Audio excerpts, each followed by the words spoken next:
I've been using my iPhone 16 Pro since release as my daily drive. And now that I've passed over 6 months of use, it's time for a complete breakdown of what's on. I'll be sharing my exact thought process of how and why all my apps, widgets, and screens are laid out the way they are, as well as tips and tricks to help you set up your iPhone in a way that increases productivity, functionality, and a bit of minimalism. As previously mentioned, this is the iPhone 16 Pro in Desert Titanium, and I picked this up in the 256GB storage option. Over time, I've really come to enjoy this colorway despite the fingerprint magnet that it is, especially on the sides of the phone. It's such a beautiful color, and I really hope Apple continues this colorway, especially with the Pro model. Now that you know exactly what phone this is, I'm gonna briefly go through what's actually on my physical iPhone. Everything from the accessories I use that I believe everyone should have to ensure your device looks, lasts, and allows you to get the most out of it. With these phones being so tempting to rock caseless, I just find myself naturally gravitating to always getting a phone case to just protect it. I am the type of person that trades my iPhone in, and I will tell you guys this,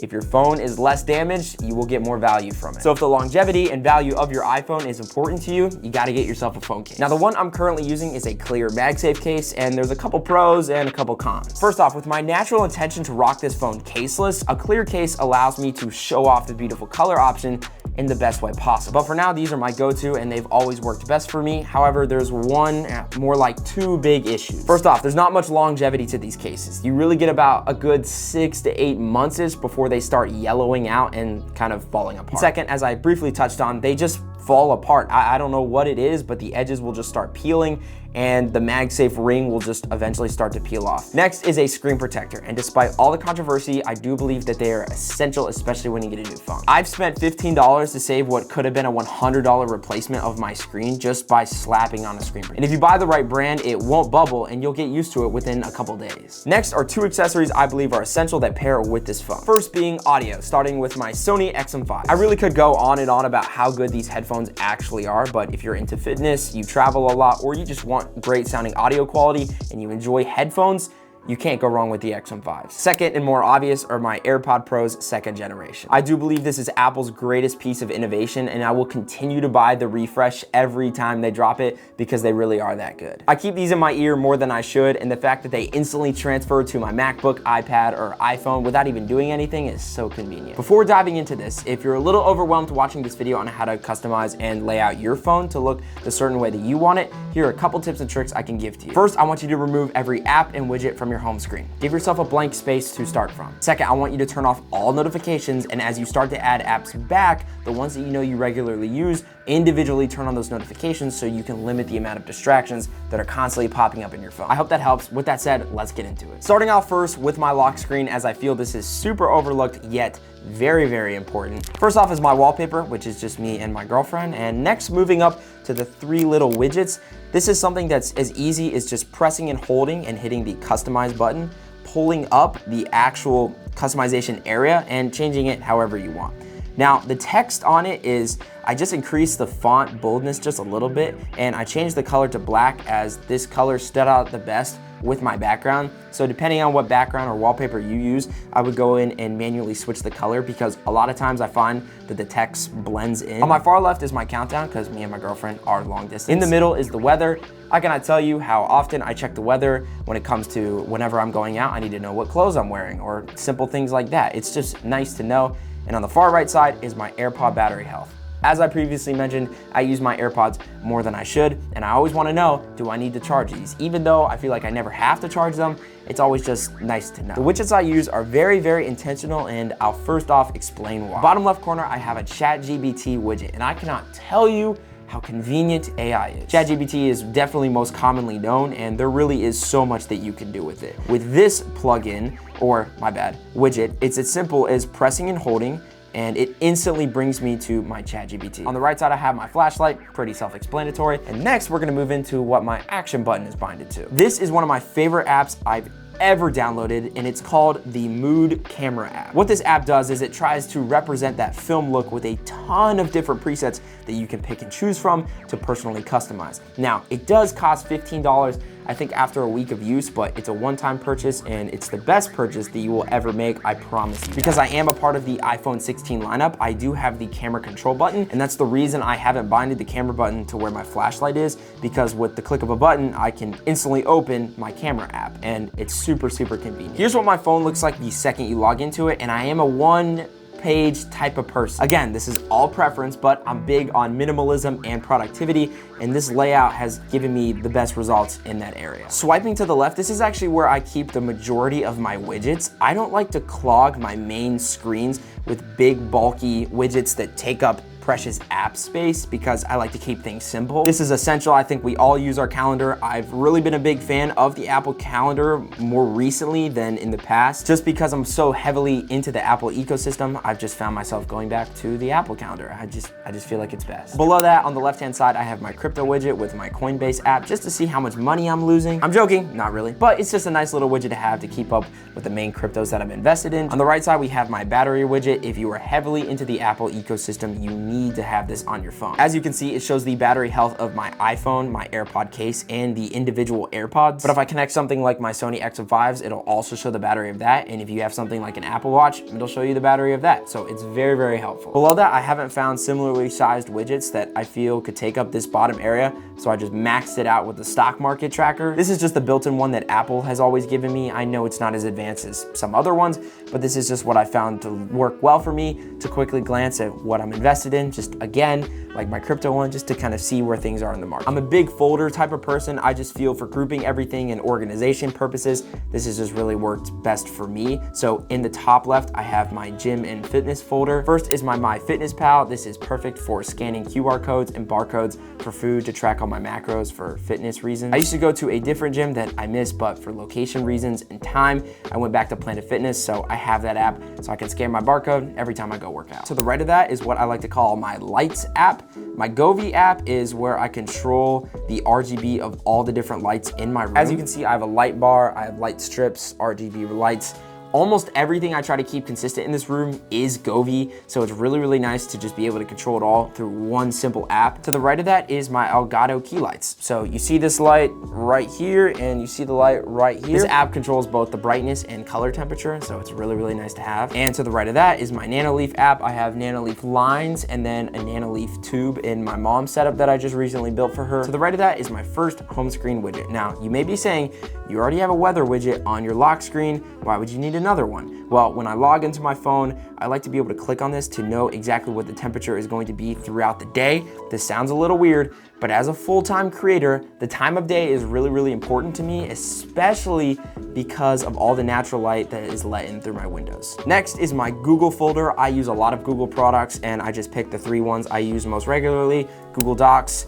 I actually use this to type up all my scripts. I'm a little old school. I always print out my scripts, and I use Notion. I'll get into that later, but the reason I just find myself using Google Docs, it's just a school habit. I think I always typed all my papers and essays for English classes on it, and I just find myself knowing the Google Docs system the best, and it just works best for my content workflow. Google Drive is very, very convenient, especially when I send videos to brands. I always put it through Google Drive. I do, however, use AirDrop more than anything, but I just always have to have Drive on my phone. And last but not least is Sheets. This is perfect for all my tax stuff, to meet with my CPA. My CPA uses Sheets, so he always shares all the information, so I can access that all through Sheets. With working with different brands all across the entire world, a lot of them have different preferences and communication. I use Lark, WhatsApp, Telegram, and Zoom, and they all serve a different purpose. Below that is my finance folder, which I personally think is probably the most important thing on my phone. The top row is for sending and receiving money, so I have PayPal, Cash App, and Venmo, which I've just found over the years, if I'm sending something to my friend or I'm receiving something from a company, whatever I may be, these are the 3 apps that they almost all prefer, so it's just nice to have them even if I'm not regularly using them. Below that is my banking app, my Discover app, which I really don't use anymore because I don't have a credit card with them anymore, but when I first started and I had a student card, this was my go-to app. Fidelity stores all my investments, both short-term and long-term. Below that is my Chase app that allows me to both pay off my personal and business credit card. To the right of that is my Amex app, which does the exact same thing as my Chase account, allows me to pay off my credit cards. And the best part about having credit card apps on your phone it allows you to look at your rewards in real time to know how to best spend them. I'm not gonna open any of these apps as there's personal information, but to the right of that is my Coinbase app. And like the widget that I showed on the left side of my screens, this just gives me more an in-depth look of my investments as well as my favorite cryptos that I'm kind of following or thinking about investing. On the next page is my Erie insurance, so I can just keep up with my car insurance payments every month. To the right of that is LastPass, which I truly believe is the best password holder that every single person on this planet should have. I'm not trying to point fingers to the camera, but if you're writing down passwords in 2025, you gotta stop. This app is so intuitive as it allows you to store passwords, know if you've reused passwords, as well as tactics that they give you to make sure your password's as safe as possible so you don't potentially get hacked. Get yourself a LastPass account. I am not sponsored in any way. I wish I was. LastPass is really that good. To the right of that is my QuickBooks apps for accounting reasons in my business. This is where I upload all my receipts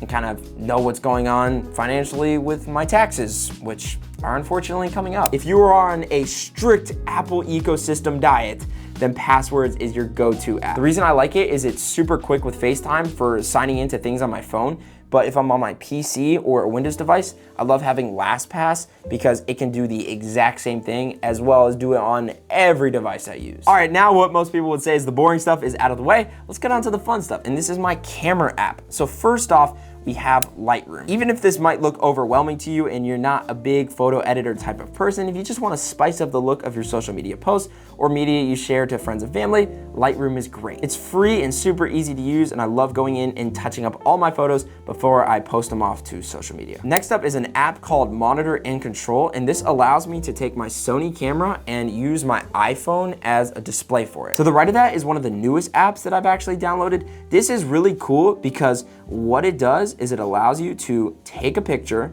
add it, and it'll pinpoint the exact settings of where the picture was shot, what the ISO was, f-stop, shutter speed, time of day, what device it was on. It's super cool. I love using these in my day in the life videos because a lot of people have asked me, yo, what settings did you shoot that picture on, blah, blah, blah. So they can just pause the video, look at the settings, and it does it all for you so I don't have to manually type everything in. To the right of that is my second widget on my main screen, and this is my notes. Now, I have gone back and forth between Notion and Apple Notes, and here's why I've fully gone back to my Apple Notes system. In full transparency, I love Notion, but it's just not designed well for my iPhone. It's perfectly laid out for my MacBook and my Windows computer, but on the iPhone, everything is just squished together, and I found myself going back to Notes every single time just because it's so easy and syncs so perfectly with the Apple ecosystem. And that's why I made it a widget. And if you can't already tell, I'm a big person of using my phone with one finger. So being able to click on what I believe are the most important things, which are my notes, I can just go boom, right there. It's just small little things that just increase my product. On the left side, I have Gmail for both personal and my business email, and the right side I have strictly my management email through my business of social media. So that's where my management handles all my emails, and they use Outlook, so I gotta have both apps. To the right of that is my travel app, and this might be one of my favorite folders. So first off, we have Expedia, which is perfect for booking stay, hotels, everything it could be. I travel quite a bit for personal and business reasons. I gotta have it. To the right of that is Delta. I pretty much strictly fly them as I have their card, so I get the most benefits from them, and I just love the Delta Airlines. I also have American and Southwest if I'm switching up who I'm flying with or there's a specific reason, I just gotta have it. Next is Airbnb. Just like Expedia, it's perfect for booking stay. Uber, pretty self-explanatory. To the bottom left and right, we have Veo and Bird, which are like super clutch. For where I've gone, these are the most commonly used apps that I use to rent bikes, scooters, and those little like mini e-bike type of things that are all electric that you can whip around the city. I find these to be a cheaper, more fun option if I'm not in a rush and I just want to have a good time and maybe ride around the city or enjoy a view and I don't want to walk. I can just open up the app, scan the QR code, start paying, and I'm able to take any bike wherever I want. To the right of that, I'm kind of an amateur noob aviation growing nerd. You can input all your personal information and it'll give you a percentage on how early that plane typically is, what plane it is, your departure gate, how far away a taxi would be when you land. It's just super more advanced of a flight tracker, and I love it. So I'm able to look at all my upcoming flights, past flights, it'll track all your mileage. It's just really, really cool to have. Again, it's not necessary. It is a free app. So if you want a more complex, cool version of a way to send your tracking info to friends and family, Flighty is a really, really cool app. Below that is my social media folder. Because this is my full-time job, I post on every single one of these platforms pretty much, and they are ordered in importance pretty much. So we have TikTok, Instagram, YouTube, Snapchat, Facebook, Twitter, Threads, LinkedIn, Discord, TikTok Studio for tracking analytics. I just find this to be a dedicated app that's more analytical to look at all my analytics for past videos. YouTube Studio, same exact thing, but for YouTube. Twitch, I barely use Twitch anymore. I use Pinterest solely for making sure that my outfits match. And I love it for inspirations for future videos, setups, whatever it may be. Pinterest is clutch. Don't sleep on Pinterest. I love Pinterest. I love Notion for the things that I believe it's iPhone optimized for, if that makes sense. I know this is a big debate, but I prefer Apple Maps over Google Maps. There are some cases where I do prefer Google Maps, but more times than not, I'm sticking with Apple Maps. Another controversial app is Apple Music. Look, there are so many things that Spotify does different and better, but because Apple Music is something that I'm on a family plan with my family with, it just makes the most sense. I will admit, I do prefer Spotify's layout and pretty much everything to it, but lossless audio and Dolby Atmos is so nice. I just feel Apple Music sounds better through my headphones and AirPods. App Dock, arguably the 4 most important apps you have on your phone, and I've kept them pretty simple. I have Messages, FaceTime, Phone, and Chrome. But I could easily see myself switching to Opera in the future just because of the extra additional features it offers. And lastly, just to show you my customized settings, if I go to Customize, I'm currently using automatic because I like how it shifts. I know some people don't like this, and I'm using small icons, not large icons. I just like the look of it. Lastly, swiping down to my control center, I've also mapped this out to kind of shift everything down because I do have small fingers and I like to be able to reach everything with one click of my thumb. On the bottom, I have a now playing widget of Apple Music. This is clutch if I'm on my lock screen and the now playing widget isn't showing up. Sometimes with Apple Music or Spotify, it'll glitch and not show up. So if it's not, I just swipe down, skip my song, whatever it may be. I have standard things like brightness and volume control, as well as the main widget to look at Wi-Fi, AirDrop, cellular, Bluetooth, all that good stuff. To the right of that, I have my do not disturb. This is super, super nice because you can set personalized that fit certain situations. So when I'm working and I want to be completely dialed into work, if I'm editing a video or whatever, I have a personalized work mode that keeps priority notifications on for select apps and people in my contacts and blocks out everything else. Super convenient. Then we have light and dark mode, switching between each. As you can see, I'm just gonna go through the differences. I just prefer dark mode. It's easier in my eyes and I think it looks more aesthetic. We also have screen mirroring. If I'm mirroring to a TV or whatever, it's nice to have. And we have my calculator. I always find myself using that.